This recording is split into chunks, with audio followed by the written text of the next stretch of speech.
Welcome, and thank you so much for joining me here at Enchanted Botanicals and Botanical Living with Kim. This is going to be a little clip on weekend homemaking, and I just have some different things I have to get done this weekend. I try to get a lot of food prep done on the weekends, and this morning I'm going to make some sauerkraut. We absolutely love eating sauerkraut, and in fact, I'm really into a lot of different types of fermented foods. So if you follow me on some of my other social media platforms and future on here as well, you're going to see more and more about that.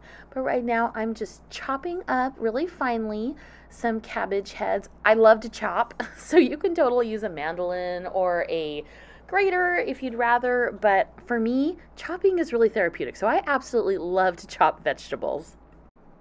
So pretty simple. You can chop as many or as few heads of cabbage as you like. I did 4 heads for this batch, and it's a really simple ratio. Basically, it's 3 tablespoons of salt per 5 pounds of cabbage, and you can know the poundage of your cabbage when you're actually at the store if you look on the scale, or in this case, I went ahead and I chopped up all of that cabbage that I had, and then I put it on my bread scale because I wanted to know the actual weight. And I just clean as I go because I find it's a lot easier than having piles and piles of stuff in my sink or on the counter. It drives me crazy. So the older I've gotten, the more I've become just a fan of cleaning as I go. I wish I had thought of that when my kids were still living at home and younger, but anyway, it's what I do now. It also makes it a lot less stressful later on to clean everything up. And I will say that my husband is really great at jumping in, and if I make dinner, he always comes in afterwards and does the dinner dishes afterwards, and I totally appreciate that. Didn't realize how helpful it is to have somebody else who likes to be an equal partner with that portion of the homemaking, but I mean, if you don't have that, it's okay. I will say that making sauerkraut, the cabbage really goes everywhere for some reason, at least in my house. So I have a floor that feels like it needs to be swept 10 times a day, and so here I am. I'm just trying to keep it a little cleaner. Now, one of my very favorite items that I have are these fermentation jars. These are glass jars and they came from China, and I absolutely love them anytime I need to ferment anything. So, highly recommend them. Anyway, once you got your cabbage shredded, you go ahead and you add in the salt, and then I let it sit for about 10 minutes, and then it's time to mash it down. And so I mashed it for a while, and then my husband came in and he helped out because it gets really tiring. It's a really great upper body and forearm workout. But anyway, he mashed it for a while, and then once it had reduced to about half, I started packing my fermentation jars. Now, over on my blog at enchantedbotanicalsaz.com, and then also I'm going to put a TikTok about this, and that's at Botanical Living with Kim. I'm going to have full recipes, so you can check it out over there. But what you really want to do is make sure you've cleaned out the inside of the jar, the rim, and then we want to create a good seal. So I set up this little fermentation area over here. I like to put a large tray down, and then I'll put whatever I'm fermenting for the week on top of it. These jars, you got to seal it with a little water at the top. This way, if it starts to bubble and sputter, there is a tray underneath that's going to catch it. So I'm just adding all my fermentation items to start off for the week. And as time goes on, there'll be more and more videos with fermentation on here and on my blog as well. So a lot of times on the weekends, we will just do leftovers for lunch, especially on like a Saturday when I'm in the middle of doing other things, like I'm doing laundry and cleaning the house and getting ready for the week, and also to have people over on Sunday. So yeah, I will do leftovers for lunch, and then I always take the time to fold my laundry right when it finishes. I know a lot of people don't do that, or they pile it up, but for me, that feels totally overwhelming, and this is a habit I got in when my kids were little, to just, when the dryer goes, get the stuff out of it right away, get it folded, get it put in its place, and that way you don't have to think about it later. It doesn't really take a whole lot of time, and it's one more step in keeping the house a little cleaner. Outside we have a deep freeze, and while most of the meat we use is wild game meat that we have hunted, I do like the organic wild fed meat. And side note, I only eat meat on the weekends now. But anyway, I'm taking that out to thaw for tomorrow. So I had made some cabbage rolls, and I am just going to heat those up for my husband and I to have for lunch They're absolutely delicious, and yeah, if you're interested in that recipe, let me know. They're so good. But one thing I like to do, I make sourdough bread. Got a lot of content on that as well. And so I'm just going to slice this up a couple of pieces, the sourdough, to go with our lunch. And we don't own a microwave. I'm not a fan of them. So I use this little desktop toaster oven, and I heat a lot of stuff up in it because it's a lot cooler in the kitchen than heating up my big oven. So anyway, Kerrygold butter is my very favorite thing. And here I'm just serving up a plate, one for my husband and one for myself. And this just makes, it's nice to have leftovers because it's one less thing I have to think about every single day. And always be sure to stay hydrated, whether you're drinking water. I love iced tea, so that's what we do. I'm trying really hard to cut out soda, although I love drinking Pepsi, so it's hard. But this is peach green tea, and it's delicious. Okay, here we are, Sunday morning. I got up about 6:15 a.m. I like to open the living room window for about an hour and let some natural light in, but then we have to shut it because it gets too hot here right now in the summertime. But I have a lot of stuff to do in the kitchen today. My son and his girlfriend come over for dinner every other Sunday evening, and we play games, and I absolutely love that time. I have 2 adult grown kids that are out of the house, and they're amazing. So doing a little morning food prep. I'm making spaghetti and meatballs for dinner tonight. And while I would usually use our fresh elk meat from my husband's last hunt, my son's girlfriend hasn't tried elk yet and she's not sure about it. So I went ahead and got some really good ground beef to make meatballs with. I don't mind. I'm willing to do that. But hopefully we're going to get her to try elk one day. Anyway, I'm just adding all the seasonings that I like to add to make great meatballs. I typically add things like granulated garlic, some onion powder, Worcestershire sauce, salt, pepper, 1 or 2 eggs. I used to add ketchup, but I don't anymore. I'm trying to watch the sugars a little bit in the house, especially my husband. He was pre-diabetic, and so he always hangs in that sort of category, so he's really careful about the sugar he adds. And I add a little basil and parsley to that as well. And then some of my breadcrumbs. These are from older loaves of sourdough. When they get a little bit older and they've sat on the counter for a few days and we haven't used them, I'll just chunk them up and let them dry out, and then I will grind them.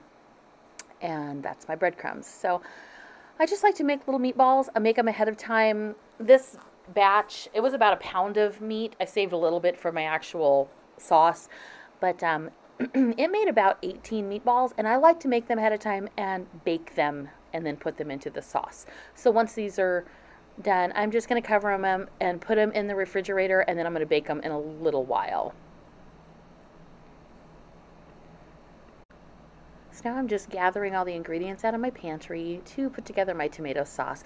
And yes, in a perfect world, I would have had enough tomatoes this year that I could have saved my own sauce, but I didn't. So I'm having to use canned, but I just get organic canned tomato sauce from Costco, and then I create my own recipe, which the base of starts with a little bit of butter and sauteed onions. And then I put in the rest of that meat because my husband likes a little thicker sauce, and so he likes that meaty texture in it. So I add that in, fry it off a little bit, add some tomato paste. I'm convinced this is the key ingredient that you need for thickening your sauce. And then once that starts to cook and it gets all nice and caked together, then I will add all the other components. The sauces, I add water. I usually add a can of petite diced tomatoes as well, because we like that little bit of a chunky texture in our sauces. Side note, as a kid, I would have freaked out if my mom did that because I didn't like stewed tomatoes, but as an adult, I like it. And then I add all of my seasonings: garlic, onion, salt, pepper, oregano, basil, parsley, a little bit of Worcestershire. They say salt and pepper. I may have. And actually, at the very end, I add a little bit of sugar. It cuts a little bit of the acidity. And then at the very, very end, after this is all sort of marinated well together and it's been cooking, and this is cooking on like a medium to low heat, just trying to keep it from popping out of the stock pot. When it's towards the end, I actually add a little bit of butter. And I read that in a book one time from this Italian author, talked about her secret ingredient, and I've done it and it tastes really good. So now with the remaining sourdough I have, and it wasn't really soft anymore, it's about a 3 or 4 day old loaf, and I knew we weren't going to eat it. So I decided to cut it up and get it prepped so that we could heat it up for garlic bread later. And a lot of times I will do this in advance. If I notice one of my sourdough loaves, we're not eating it fast enough, I'll go ahead and slice it. I'll butter it. I'll put garlic powder, Parmesan cheese. I even put a little bit of dried basil on it. And then I will just kind of stack them on top of each other, put them in a Ziploc bag, and stick it in the freezer. And then anytime you need fresh garlic bread, all you have to do is pull that out of your freezer and stick it on a baking sheet or on a stone, like I'm using a stone here for today, and heat it at 400 degrees in the oven for about 10 to 12 minutes, and it makes a delicious, perfect garlic toast, and it's super fast. So that's my recommendation if you have extra bread that you're not sure what to do with. It's a really easy way to use it up. We don't want to throw any bread away here, but I can't always eat a full amount, especially if nobody else is in the house.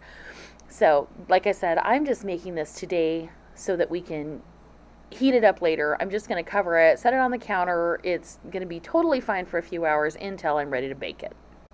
Another thing worth mentioning, if you happen to use a stone like I'm using, and I've had these stones for, I don't know, I was a Pampered Chef consultant like 25 years ago.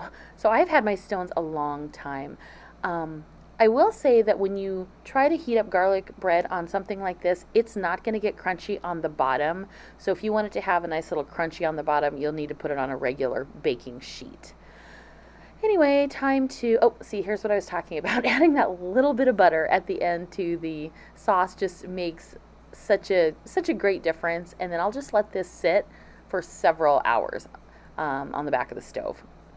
And I'm going to go ahead and cook the meatballs now too, give them a turn over. I cooked them at like 425 degrees for about 20 minutes on one side, then I flipped them and I cooked it for like 8 minutes on the other side. Then they're cooked and ready for me later. Okay, so while that's finishing up, I'm going to go ahead and do a little bit of the other house cleaning that I need to get done today. I kind of break my chores up between Saturday and Sunday mornings so it doesn't feel overwhelming. I do really like this Pink Stuff brand. It foams up in the toilets and it works great. And then I am a fan of making my bed now. You know, as a child, I hated making the bed, but now I feel like, oh, it just makes me feel tidy and ready to start my day. And then I don't have a set watering schedule for my plants in the living room. I just sort of look at them when they need it. And this Monstera is too heavy to move, so I got to water it in place. Anyway, back into the kitchen. I decided, actually my husband asked me if I'd be willing to make something for him for breakfast because he wasn't feeling 100%, so I thought, sure. Easy go-to. I sliced up some mushrooms and I'm just sauteing those in a little bit of butter and then mixing up 3 eggs. We do not have our own chickens right now. We rehomed them at the beginning of summer because we thought we were going to travel, and it is torture buying store eggs. So I cannot wait until we get baby chicks again this winter. But right now I'm stuck buying eggs at the store. Anyway, give those mushrooms a little toss, and then in is going to go the eggs, and I'm going to make a yummy scramble for him. He likes high protein breakfasts, and so we don't always eat the same thing. Once in a while I'll make a big breakfast, but not very often. Usually it would have to be because we had company over at our house or something like that. So onto a plate, and then I'm just going to slice up a half of an avocado to give him, a little extra protein, a little fat. And then he likes these high protein, low carb, low sugar tortillas, so one of those to go with it. And then for myself as well, I picked up a couple of these Asiago cheese bagels the other day, and I don't usually eat bagels. I'll make them once in a great while, but these are so delicious. So just toasting one, a little bit of butter and some tomato, and it makes a really yummy, quick breakfast sandwich. Yeah, I know it's not the healthiest thing, but once in a while, it just really tastes good. I probably could have topped this with, well, if I ate bacon, that would be good too. Anyway. Meatballs have been done for a while, so now they are going to go into the sauce pot, and I'm just going to carefully put them all in, and that way this is going to be ready, and all I'll have to do is warm it up, heat up my pasta, heat up my vegetable that's going with this and pop the bread in the oven when I know my son and his girlfriend are going to be on their way. Like I said, they come over every other Sunday evening usually, or sometimes we'll go to their house. They come over and we like to play games, and it's great. Both of my kids are in their mid-20s, and I thought empty nesting was the most horrible thing on the planet when it first started happening. But we are almost 5 years into this whole empty nesting thing, and now I love my adult kids. They are amazing. So here's what our dinner plates looked like, and it was so good, and I really hope you enjoyed watching all of these things and the prep work. And don't feel overwhelmed. There's just always something little that can be done to try to simplify your time. Like I said, do those dishes as you use them, and then they won't stack up on your counter, stack up in your sink.